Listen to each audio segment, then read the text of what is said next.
Suffering for years, Kratos, the once great general, now known as the Ghost of Sparta, had pledged himself as a champion to the gods of Olympus.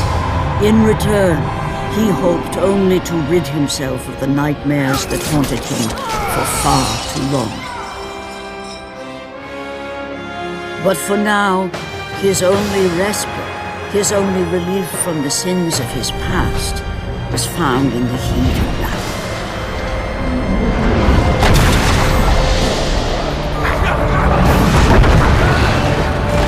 And on this day, Kratos had been called upon by the gods to confront an unthinkable evil, unleashed on the city of Attica by the invading Persian army.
What evil have you wrought on this city, Persian? Evil? It is not evil that I bring, Spartan. I bring the might of Persia and the sacrament of purification. As we speak, my basilisk cleanses this land so that it may embrace the glory of the Persian Empire. Olympus has sent a message, and I am here to deliver it. Then you are just a messenger. So take this message back to your little gods. It will take more than a pathetic Spartan to stop the power of the Empire.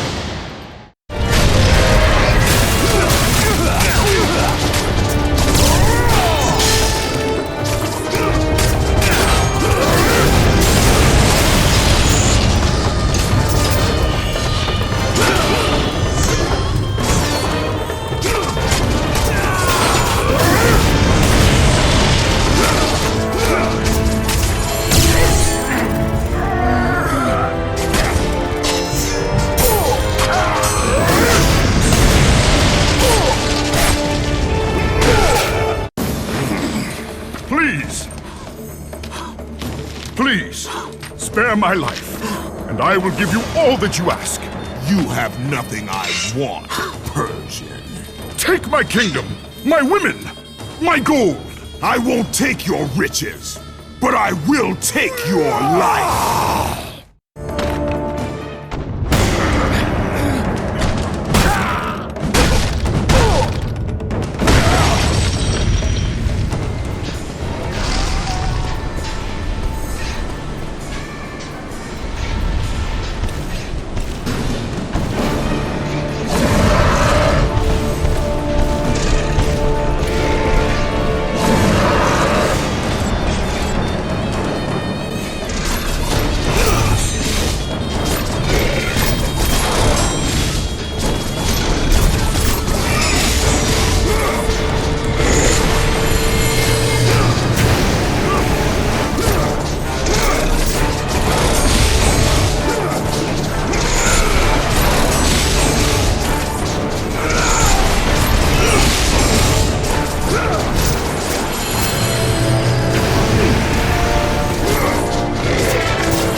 Fulfilling his commitment to the gods, Kratos defeated the basilisk brought forth by the Persians.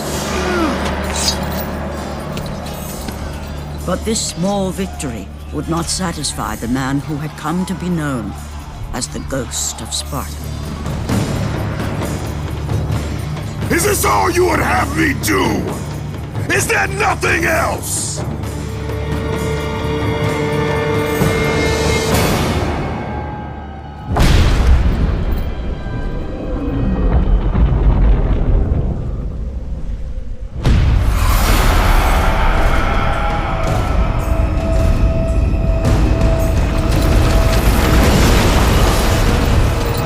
The sun plummet through the sky, and the world plunge into darkness. Kratos knew this was not a sign from the gods. What treachery is this?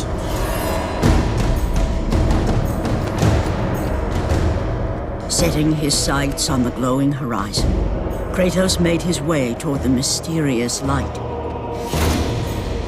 But there was more afoot than Kratos could possibly know.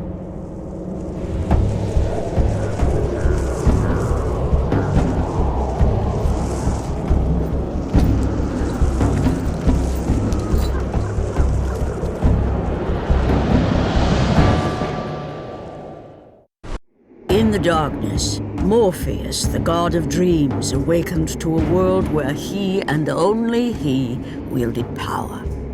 The land was slowly overrun by a black fog that engulfed everything it touched.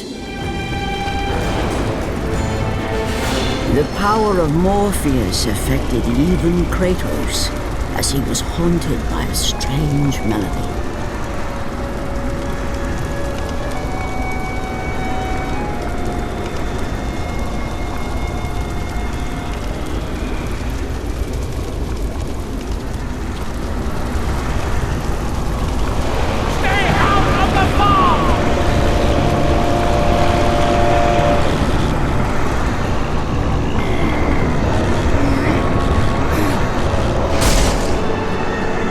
And as Kratos approached the temple, it became clear that the task ahead was more than he could have ever imagined. Once again, the strange, lingering melody could be heard through the black fog of Morpheus, haunting Kratos.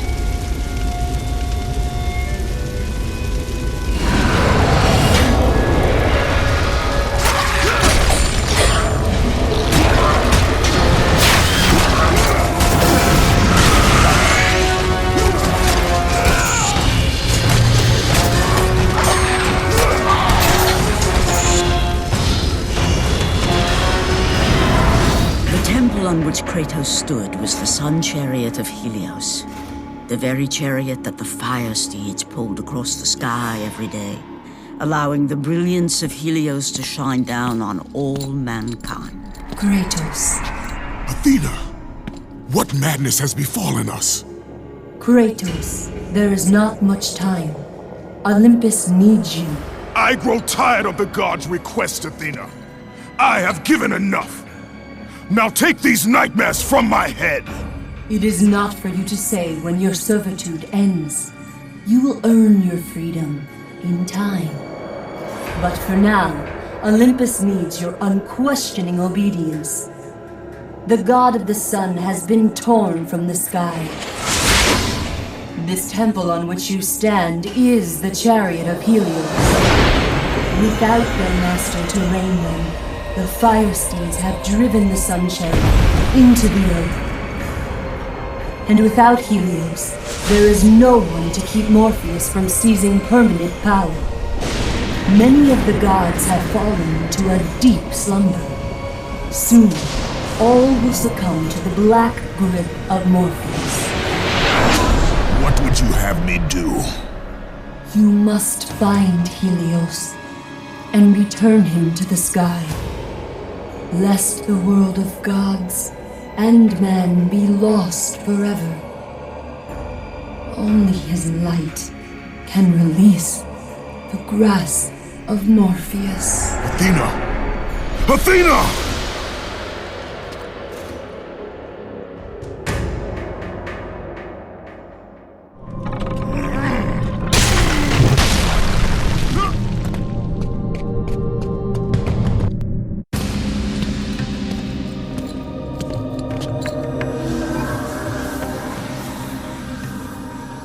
I am grateful you have come, Ghost of Sparta.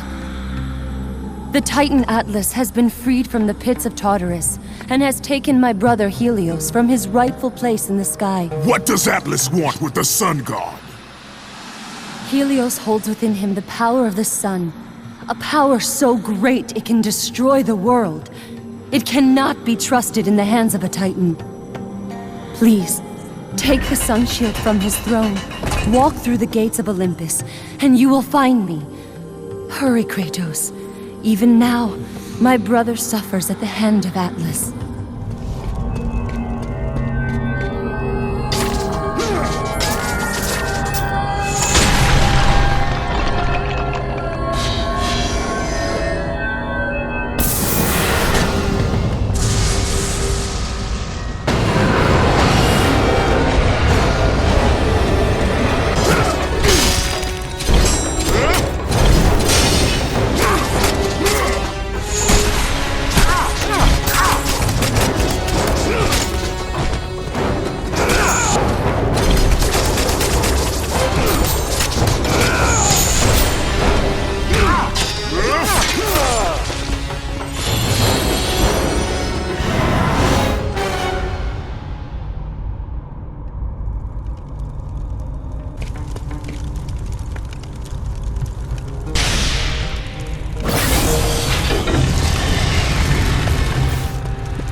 As Kratos stepped out into the eternal night, much had changed outside the temple. Morpheus grew ever stronger as his harbingers of darkness continued their relentless march. As Kratos entered the cave, Eos, goddess of dawn and sister to Helios, sat above him, visibly weakened by the absence of the sun. All glory be to Lord Zeus for granting you safe passage to me. The king of the gods does not aid me, Eos. I am but a slave to Zeus and Olympus. Save my brother Kratos, and he will convince Zeus to release you and rid you of the horrors of your past. I give you my word. The gods have broken their word to me many times. Forgive me if I find it hard to believe your promises. Be that as it may, Kratos. The primordial fire is almost out. Without Helios, the life-giving light of the world cannot be sustained. If you do not find him, only darkness and death awaits all of us. Where has Atlas taken him? I do not know, Kratos. Follow the passage out of the cave. Retrieve the fire and it will light your path to the remaining steeds. They will guide you to their master. They will take you to my brother. May you go with the speed of Hermes, Ghost of Sparta.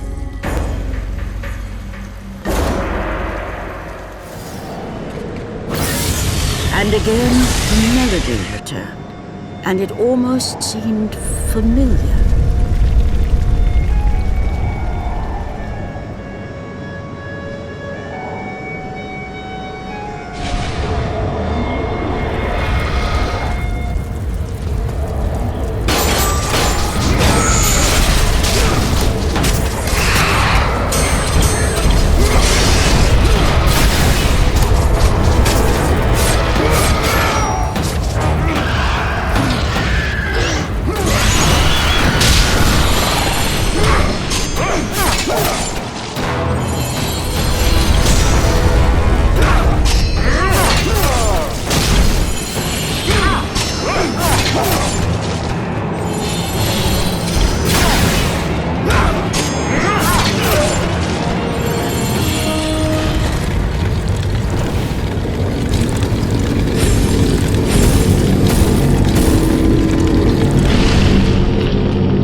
As Kratos left the temple, he was assaulted by the army of Morpheus, and again, he heard the haunting melody. But this time, he recognized it as the song of his daughter, Calliope. Calliope? My daughter, where are you? Calliope!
With the release of the fire steeds, Kratos was now in the hands of the beasts.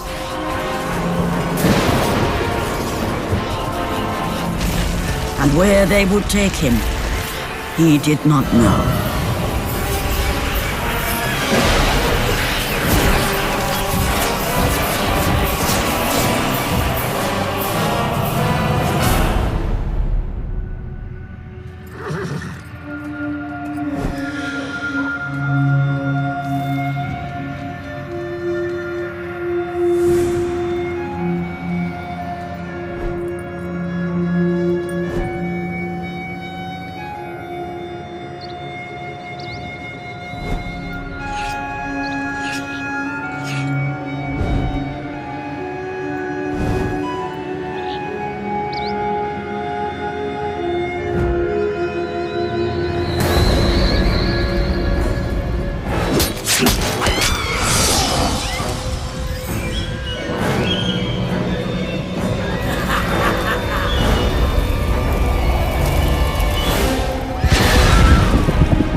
As the steeds pulled Kratos away from the grip of Morpheus, they crossed into the Underworld.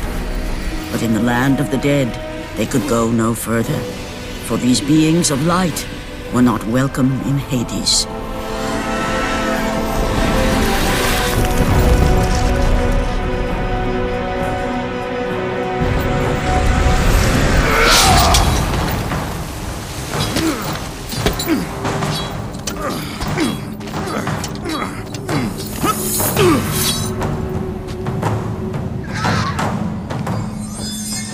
Kratos found himself on the very edge of Hades, the land where no mortal had set foot.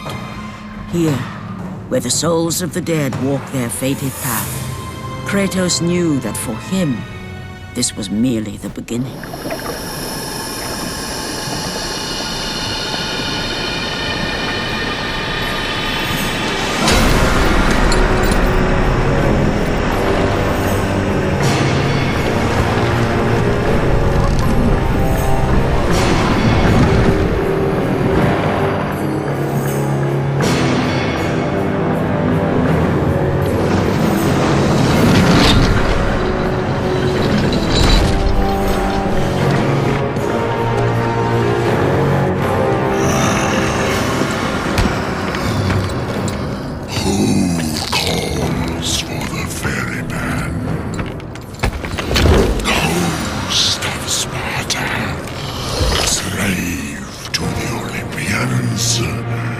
Slave to no one, Charon. We share a common fate, Kratos. The gods will release neither of us from our torture. Be gone! It is not yet your time, mortal.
Here, where the souls of the wicked are tortured in the pits of Tartarus, the wailing and agony of the damned resonated deep throughout the bowels of the Underworld.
Kratos saw before him the remnants of the old rulers of Earth, the mighty Titans. Defeated by the gods and enchained in the depths of Tartarus, they suffered their unjust penance. And for their torment, it was well known that these immortal beings hated the Olympians with immeasurable fury.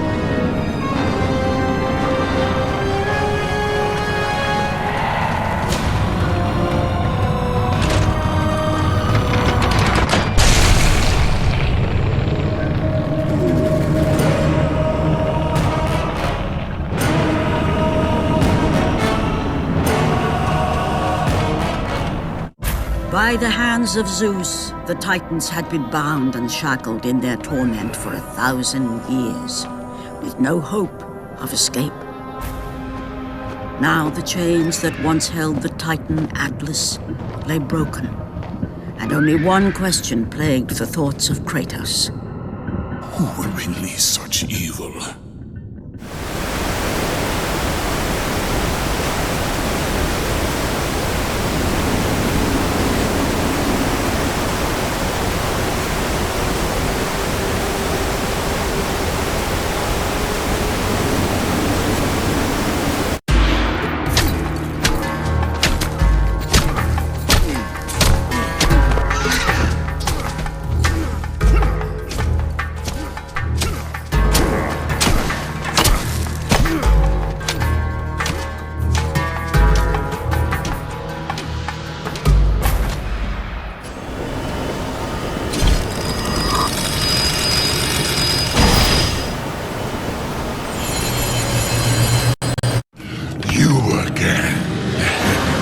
Of Tartarus would not hold Atlas, and they would not hold me either. The gods have obviously taken pity on their slave. You underestimate me, Charon. This time I will not be so merciful.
Having defeated Charon, Kratos journeyed deeper into Hades and closer to his goal. For in the distance, the bright light of Helios illuminated all of the Underworld.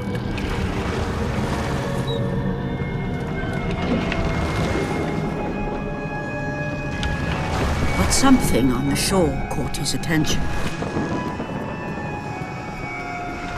And to Kratos, it almost seemed an apparition. Calliope!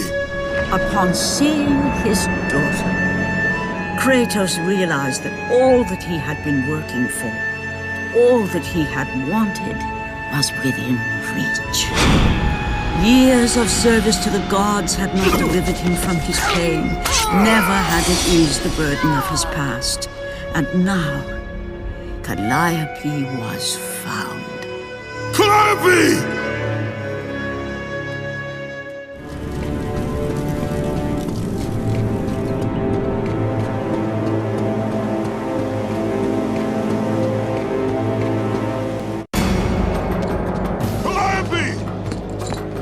Calliope, where are you? Kratos looked, but his daughter was nowhere to be seen. In the middle of the room sat a graceful figure, a figure he recognized all too well. Persephone, wife of Hades, and queen of the undead. Where is my daughter, witch? Choose your words carefully, Ghost of Sparta. You address the goddess of the Underworld. Your daughter is well. She lives among the pure souls in the Elysian fields. Lead me to her! Have you forgotten, Kratos? The Olympians need you. They slumber at the hand of Morpheus. I have faithfully served the gods, yet they do not give me what I ask. I grow weary of their demands. The gods on Olympus failed me too, Kratos. I was betrayed by Zeus and tricked by my husband Hades. Now I am to stay in the Underworld as Queen of the Dead, to serve the fallen and care for them as my own children. Persephone! I demand to see my daughter! As you wish. If Calliope is your true desire, I can help you. But be warned, Ghost of Sparta. The world of man will suffer because of your choice. I care little for the world and its suffering! Where is she? If you are to see your daughter again, you must become worthy of Elysium. Cast your weapons at the forsaken tree, and let it release the evils of your past. Only then will you be free of your sins, and be granted passage through the divine gates.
You have done well, Kratos. Walk through the portal and find the one you seek.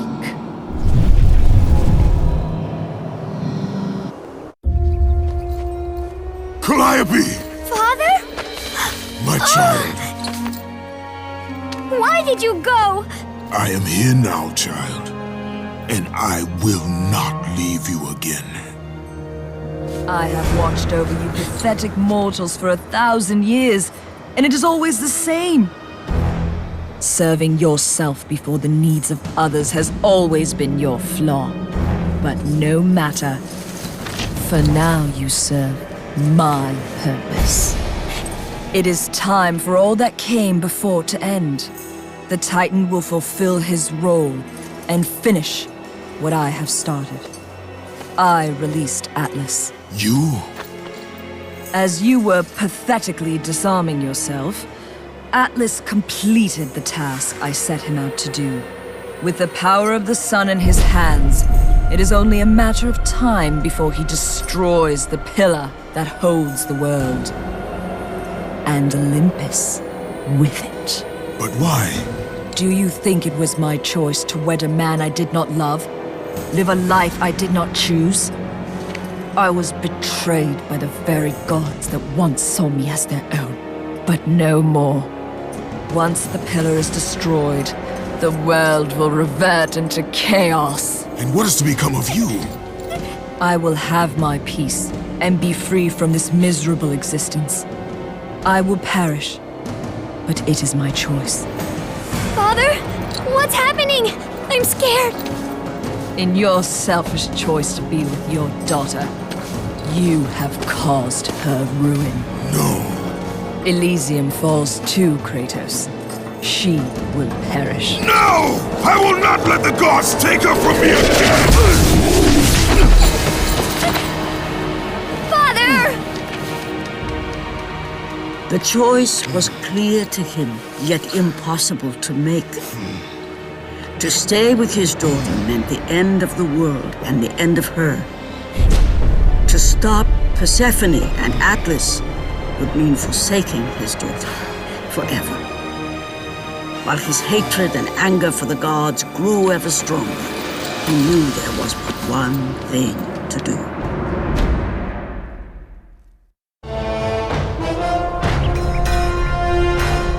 Father, please!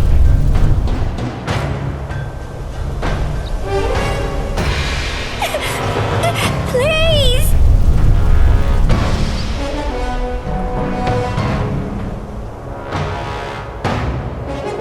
Father! Father, no!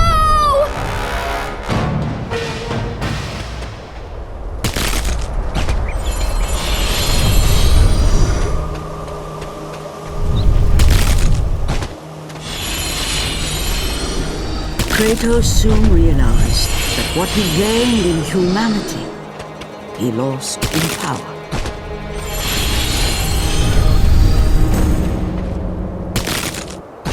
He would need to become the monster he once was if he was to defeat Persephone.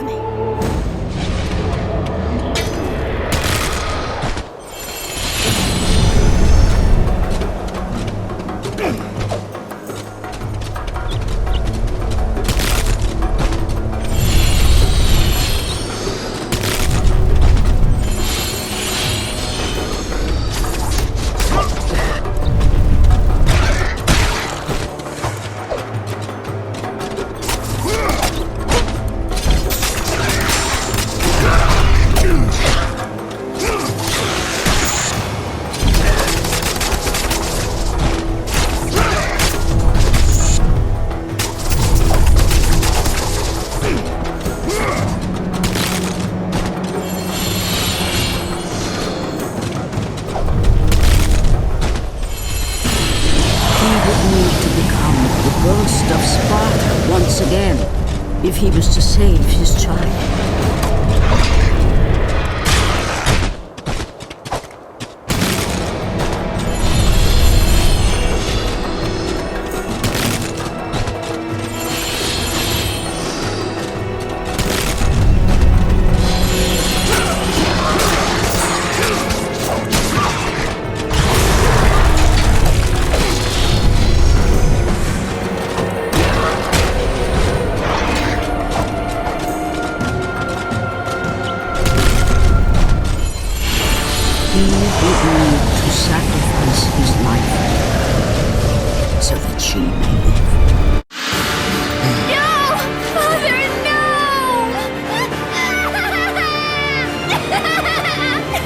At that moment, Kratos knew his destiny was not with Calliope. The fates were never that kind.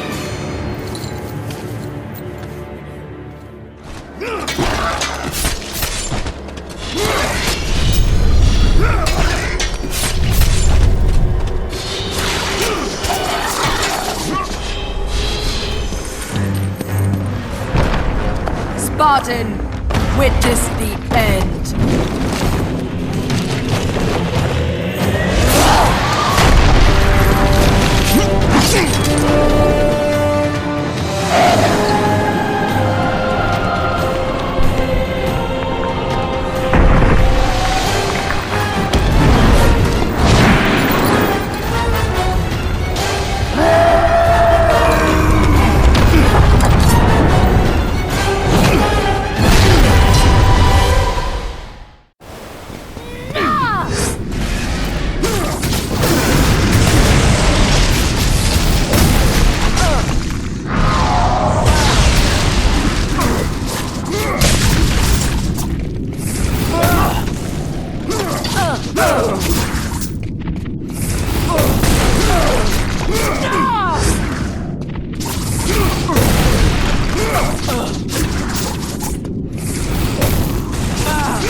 Leave this world behind. Atlas!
Your suffering will never end, Ghost of Sparta.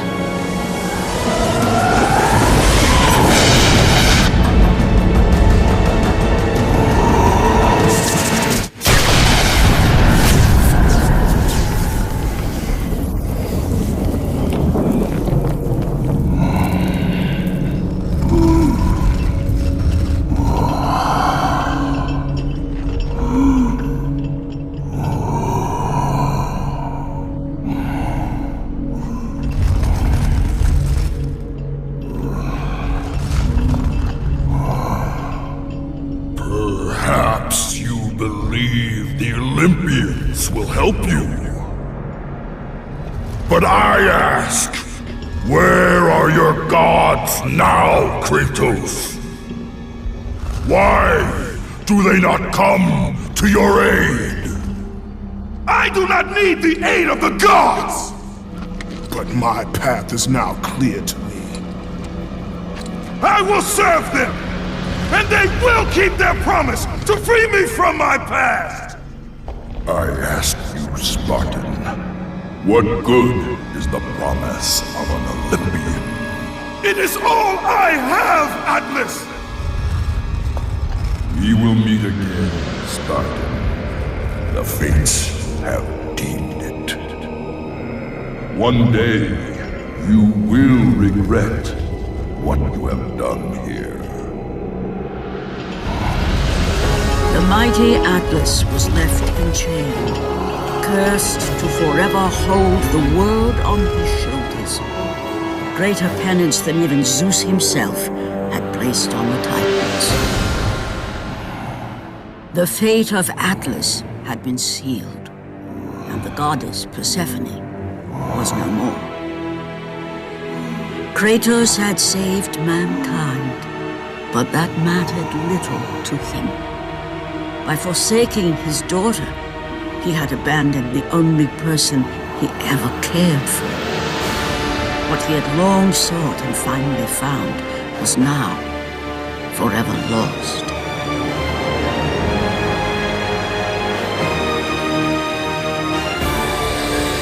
As the sun chariot rose higher in the sky, and the might of Helios shone once again on the world, Morpheus retreated to the shadows. Kratos gained little satisfaction from his victory. With years of servitude in front of him, he would need to confront his past and fight to reclaim the humanity he lost on the day his dark legend was born.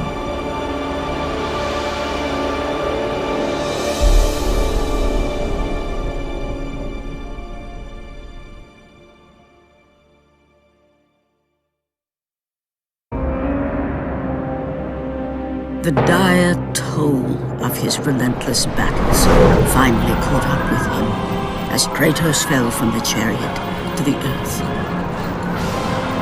Was this sacrifice too much for one to bear? Even for the man who was known as the Ghost of Sparta.